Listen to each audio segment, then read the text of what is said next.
مسجد نبوی میں آپ صلی اللہ علیہ وسلم نے مکتب قائم کیا. یہی وہ مکتب تھا جو صفوہ یونیورسٹی بنا. یہی وہ مکتب ہے جو ہمارے اور آپ کے اور عالمین مشن اور اس طرح کے اداروں کا سورس ہے.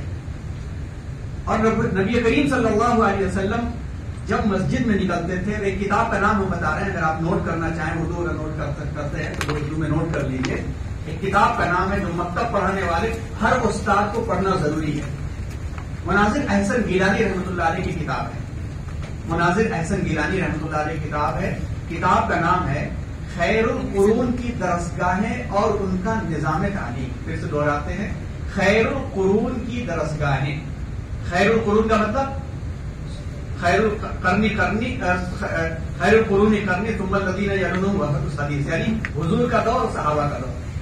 خیر القرون کی درسگاہیں اور ان کا نظام تعلیم.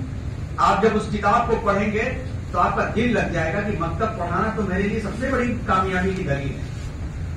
اس میں حضرت نے جو تفصیلات لکھی ہیں، اس تفصیلات کے مطابق حضور اکرم صلی اللہ علیہ وسلم نے جو ایک مشہور حدیث ہے، آپ نے سنی ہوگی، انما بعثت معلما. سنی حدیث نا، انما بعثت معلما. کیا ترجمہ اس کا ہے؟ میں معلم بنا کے بھیجا گیا ہوں، میں ٹرینر اور میں ٹیچر بنا کے بھیجا گیا ہوں. یہ حدیث بھی مکتب سے جڑی ہوئی ہے. حضور اکرم صلی اللہ علیہ وسلم ایک مرتبہ اپنے حجرے مبارک سے باہر نکلے. دوپہر کا وقت تھا، تقریباً دھوپ چڑھ چکی تھی. اگر آج کے زمانے کے اعتبار سے کہا جائے تو 10-12 کے درمیان کا وقت تھا. حضور نکلے اور دیکھا کہ لوگ حلقہ بنا کر کے بیٹھ کے کچھ کر رہے ہیں. آپ صلی اللہ علیہ وسلم قریب سے گزرے، دیکھا کہ کہیں پر قرآن پڑھا جا رہا ہے، کہیں پر ذکر اور اذکار کیے جا رہے ہیں، ذکر اور اذکار کہیں پر کیے جا رہے ہیں، کہیں پر جو ہے تسبیحات پڑھی جا رہی ہیں.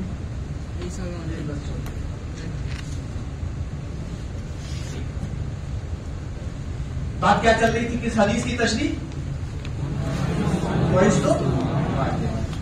حضور نکلے اور آپ نے دیکھا کہ کہیں پر قرآن پڑھا جا رہا ہے، کہیں پر تعلیم ہو رہی ہے، کہیں پر ذکر اور اذکار کیے جا رہے ہیں.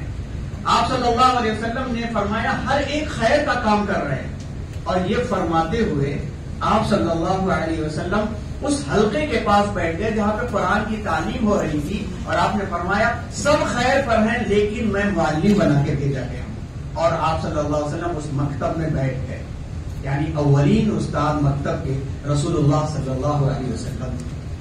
اور یہ پڑھانے کی جو ترتیب تھی، یہ پڑھانے کی ترتیب بھی اتنی زبردست ترتیب تھی کہ ایک دن حضور پڑھا رہے تھے اور پڑھاتے پڑھاتے آپ صلی اللہ علیہ وسلم پڑھا رہے تھے اور پڑھاتے پڑھاتے ٹیپ لگا دیا.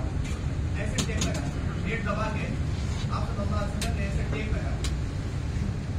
طلبہ جو تھے، جو صحابہ تھے، تھوڑی دیر کے بعد کہنے لگے، جو صفہ کے طلبہ تھے، کہ حضور بہت بھوک لگی. کیا کہا؟ بہت بھوک لگی ہے. حضور نے ان کو تسلی دینے کے لیے جب کرتا اٹھایا، آپ صلی اللہ علیہ وسلم کے پیٹ پر 2 پتھر بندھے ہوئے. یہ ہمارے استاد تھے، مکتب تھے.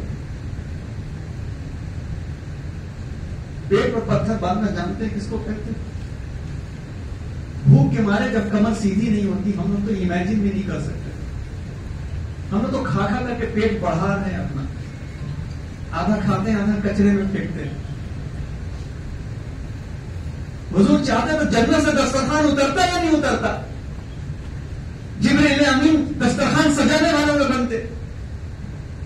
2 پتھر باندھے ہوئے ہیں، مگر بچوں کو پڑھانے کے لیے برداشت نہیں ہوا، ٹیپ لگا دیا ہے.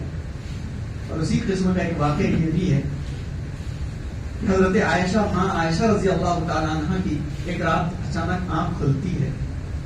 وہ دیکھتی ہیں کہ حضور بے قرار ہیں. کبھی چارپائی کی اس پٹی سے اپنا پیٹ دبا رہے ہیں، کبھی چارپائی کی اس پٹی سے اپنا پیٹ دبا رہے ہیں. وہ پریشان ہو کے اٹھتی کہ سرتاج آقا کیا پیٹ میں تکلیف ہے؟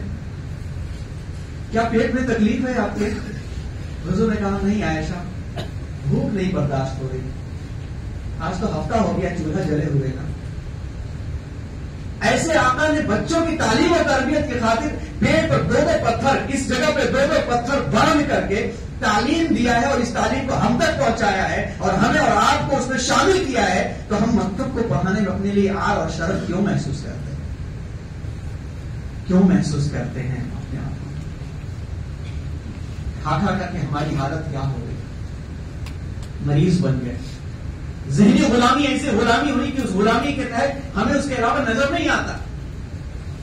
استاد الاساتذہ استاد محترم حضرت مولانا علی میاں صاحب رحمۃ اللہ علیہ نے مغرب کے بارے میں لکھا تھا، یورپ کے بارے میں کہا تھا کہ یورپ کا جو ایجوکیشنل سسٹم ہے، that educational system depend on metrology only، صرف اور صرف وہ نظام لا موجود الا البطن والمعدہ کے لیے ہے کہ دنیا کے اندر پیٹ بھرو اور جیب بھرو کے علاوہ کچھ نہیں ہوتا.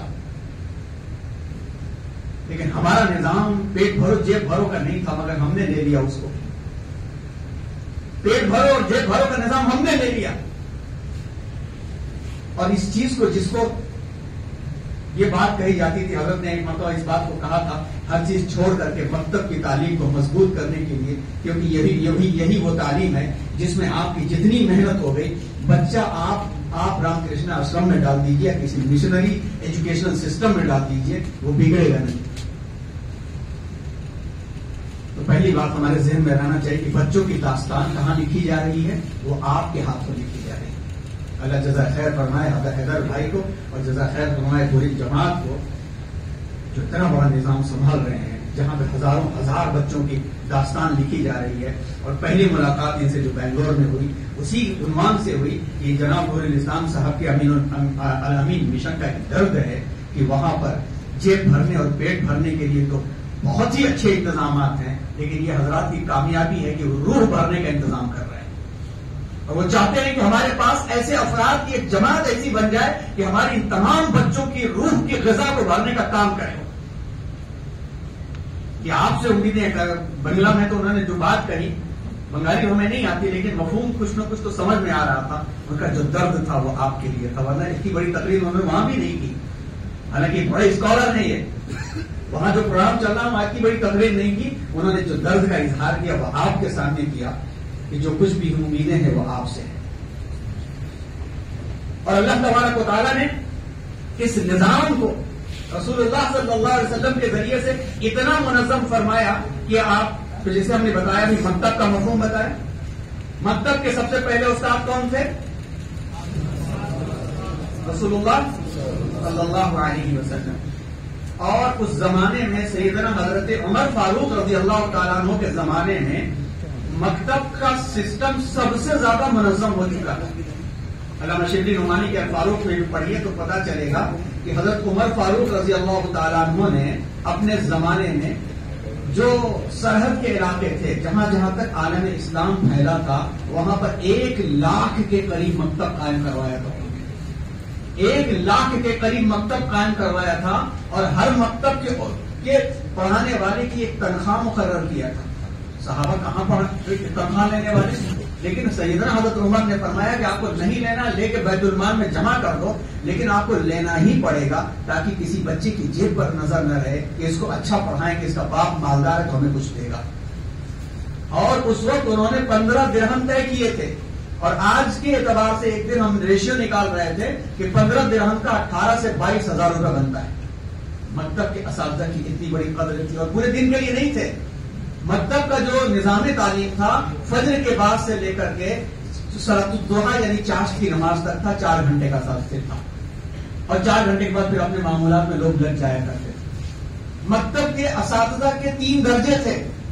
ایک تھا مقری جو صرف تجویز صحیح کراتے تھے، دوسرا تھا معلم جو تربیہ بھی کرتے تھے، تیسرا تھا مکتب جو ایڈمنسٹریشن کے اندر یعنی مکتب کا نظام سنبھالتے تھے. اور یہ سسٹم اتنا بڑھا، اس کی وجہ سے، اس بنیاد پر محنت کرنے کی وجہ سے تابعین کی جب جماعت آئی، تو تابعین کی جماعت جب آگے بڑھی اس مکتب کے نظام تعلیم سے، تو تابعین کی جماعت نے جن شاگردوں کو پیدا کیا، انہی شاگردوں میں امام ابو حنیفہ جیسی شخصیت تھی، امام مالک جیسی شخصیت تھی رحمہ اللہ علیہم اجمعین، حضرت حسن بصری رحمۃ اللہ علیہ جیسی شخصیت تھی.